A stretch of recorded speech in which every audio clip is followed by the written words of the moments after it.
અને આગામી દિવસોમાં શાળાનું નવું સત્ર શરૂ થવાનું છે, પરંતુ એ પહેલા બુક્સ, ચોપડા અને યુનિફોર્મના ભાવમાં પણ વધારો થયો છે.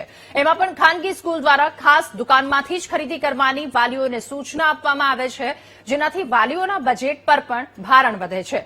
આ અંગે રાજકોટના વાલીઓનો મત જાણવાનો અમે પ્રયાસ કર્યો. અમારા સંવાદદાતાએ તેમની સાથે વાતચીત કરી, જેમાં તેમણે જણાવ્યું કે સરકાર અને શિક્ષણ વિભાગે આ કેસમાં ચોક્કસથી ધ્યાન આપવું જોઈએ, જેથી ઉઘાડી લૂંટ ચલાવતી ખાનગી શાળાઓ પર અંકુશ આવે.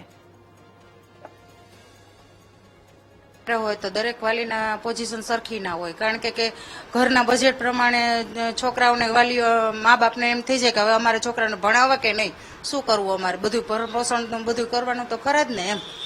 એને લીધે દરેક મા બાપને પરિસ્થિતિમાં મુકાઈ જાય કે આટલી મોંઘવારીમાં સ્ટેશનરીની વસ્તુનો એટલો સ્કૂલવાળા આગ્રહ રાખે કે આ જગ્યાએથી યુનિફોર્મ લેવાનો, આ જગ્યાએથી ને તમારે સ્ટેશનરી લેવાની, તો સામાન્ય એક બોલપેન અત્યારે 50-50 રૂપિયાની આવે તો દરેકને તો પોસાય નહીં જ ને એમ. અમારે ઘર ચલાવવામાં તો બહુ ઓલું થાય છે, પણ અત્યારે સરકારી સ્કૂલમાં બહુ ઓલું છે. એને કરતાં સરકારી સ્કૂલવાળાને સુધારવા પડે અને મોંઘવારીમાં ધ્યાન રાખવું પડે. દર વર્ષે સરકાર આ ઉપર ધ્યાન આપતી નથી.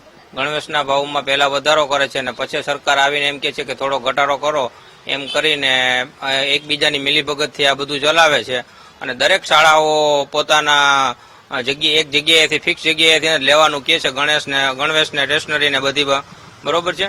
એમાં પણ સરકાર યોગ્ય ધ્યાન આપતી નથી.